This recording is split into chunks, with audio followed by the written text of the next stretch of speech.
I'm the whistleblower that suggested the Mizzou football player strike that has Mizzou hemorrhaging. They had to close 7 dorms, fire over 500 employees, faculty, forced another 200 to resign, to retire early. Couldn't recruit top athletes.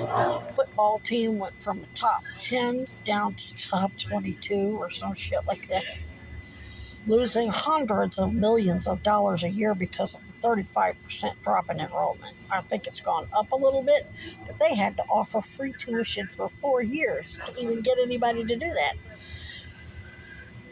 So,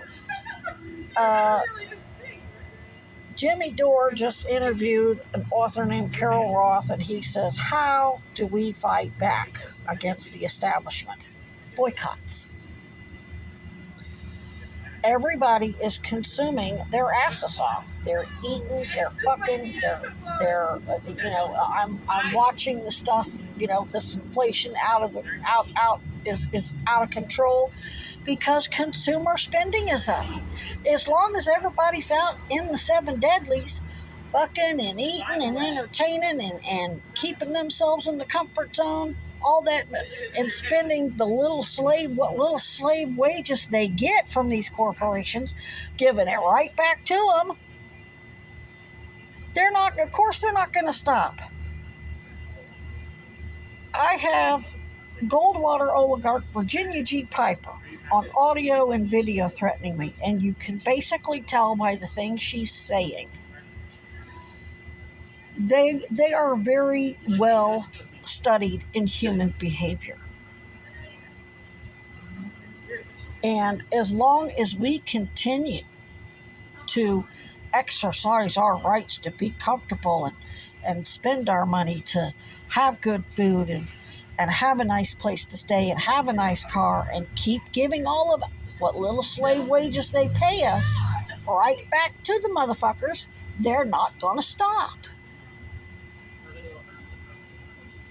Medgar Evers was assassinated the night after he suggested that all blacks boycott all white businesses.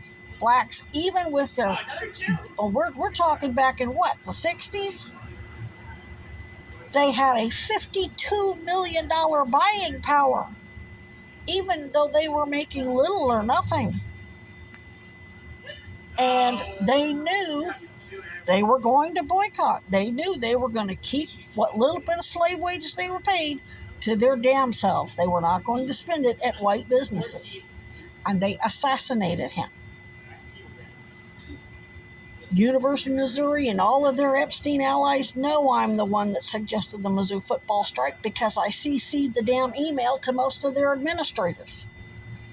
It went to my corrupt, fake-ass civil rights attorney ex-boyfriend, who's basically the Alan Dershowitz of the South in bed with Epstein. And it went to several at the NAACP, also co-opted, just like the ACLU Human Rights campaign Me Too, Time's Up. We all learned that during the Cuomo crap. Chad was an attorney for HRC. He's worked with all these civil rights, and it's all just posturing. It's crap. It's pandering. He's a DNC political strategist. He hired me because I'm a code breaker and Navy brat code breaker. My father was one of Kennedy's top cryptologists.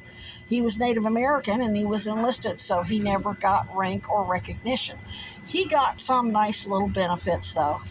He got some special privileges, especially being in with the old boys. But he was never like given a high rank or anything like that because he was a person of color and he was just enlisted. He's basically an exploited autistic savant, just like me.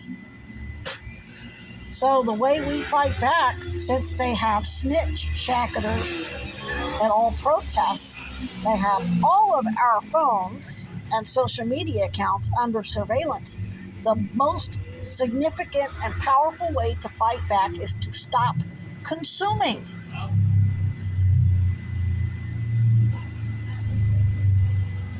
If you're out eating good stuff and living the good life because you can, guess what? You're giving all your power, all your resources right back to those who have you enslaved. They're counting on it. They're counting on everybody fucking and eating and wanting to stay comfortable and enjoying whatever luxuries they can. Even the poor people. I'm poor, I'm still going to go out and eat. Sometimes it's about morale, not so much about nutrition.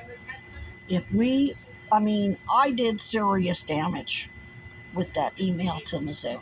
And it wasn't even my idea. I said if the Mizzou football players threatened to strike, just like the Super Bowl players did to Jan Brewer, who was about to sign a piece of legislation in Arizona, it would devastate